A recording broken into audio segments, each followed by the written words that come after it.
अस्सलाम वालेकुम, कैसे हैं आप सब। उम्मीद करती हूँ अल्लाह पाक के करम से आप सब ठीक होंगे। अच्छा, मेरा नाम महनाब है और मैं एक हाउसवाइफ हूँ और एक मिडिल क्लास फैमिली से बिलोंग करती हूँ। ये मेरी यूट्यूब पे पहली वीडियो है, तो आपने इसे लाइक करना है, शेयर करना है और ज़रूर अप्रिशिएट करना है। क्योंकि ये मेरी पहली वीडियो है तो मैंने सोचा क्यों ना सिंपल दाल चावल से स्टार्टअप लिया जाए।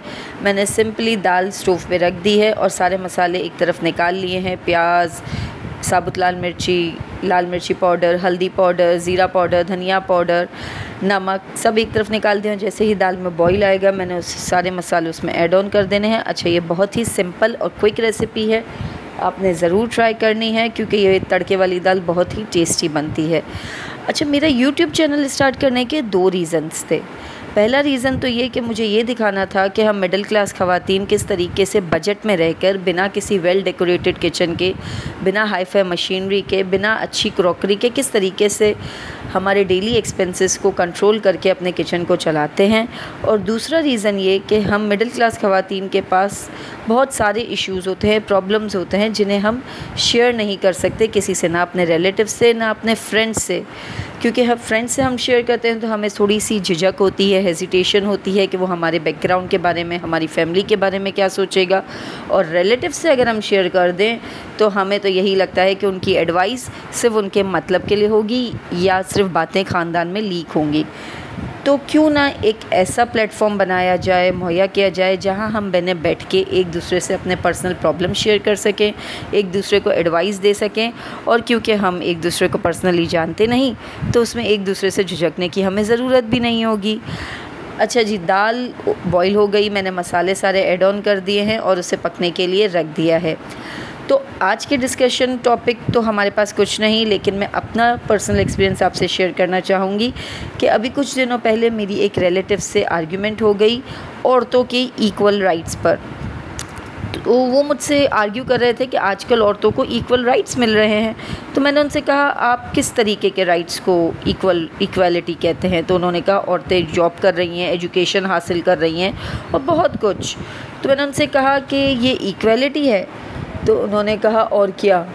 तो मैंने उनसे कहा इक्वालिटी ऐसे नहीं आती, इक्वालिटी तो तब आएगी जब ये मेल सोसाइटी अपनी थिंकिंग में चेंज लाएगी।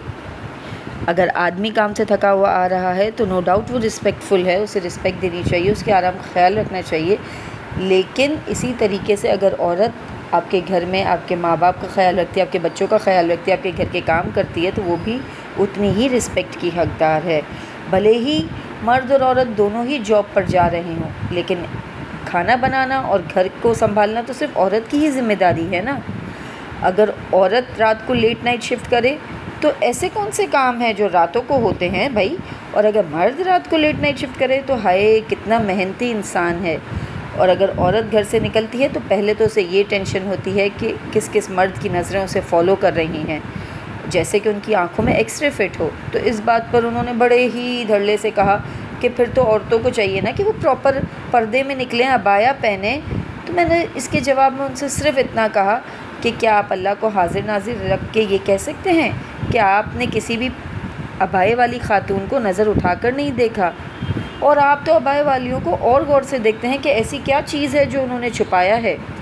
प्रॉब्लम अबाया पहनने या ना पहनने में नहीं, प्रॉब्लम मर्दों की सोच में है। जिस दिन मर्दों की सोच में तब्दीली आ जाएगी, औरतों को इक्वल राइट्स मिल जाएंगे। खैर, ये तो था इशू आज का। बहुत लंबे आर्ग्यू हुए, बहुत कुछ हुआ। तो मैंने एंड में उनसे इतना ही कहा कि भाई आप, नो डाउट अल्लाह ने मर्द और औरत को अलग अलग बनाए, लेकिन अल्लाह ने 2 जिनसें बनाई हैं। किसी को किसी पे सुपीरियरिटी नहीं दी। जैसे चाँद और सूरज दोनों इक्वली इम्पॉर्टेंट हैं और दोनों अपने अपने मैदान में अपना काम कर रहे हैं। इसी तरह अगर मर्द को औरत का प्रोटेक्टर बनाया है तो औरत को मर्द का मोटिवेटर बनाया है। तो दोनों ही एक दूसरे के लिए इतने ही इम्पॉर्टेंट हैं। कोई ये नहीं कह सकता कि मर्द ज़्यादा इम्पॉर्टेंट है या मर्द ज़्यादा रिस्पेक्टफुल है और औरत नहीं। खैर, ये तो था आज का टॉपिक। उम्मीद करती हूँ आपको वीडियो पसंद आई होगी, तो इसे ज़रूर शेयर कीजिएगा। और नेक्स्ट टाइम मैं आपके प्रॉब्लम्स का वेट करूँगी, आपके कमेंट्स का वेट करूँगी कि आप मुझे कमेंट करें, अपने प्रॉब्लम शेयर करें ताकि हम एक दूसरे को एडवाइस दे सकें। अल्लाह हाफ़िज़ एंड रब रखा।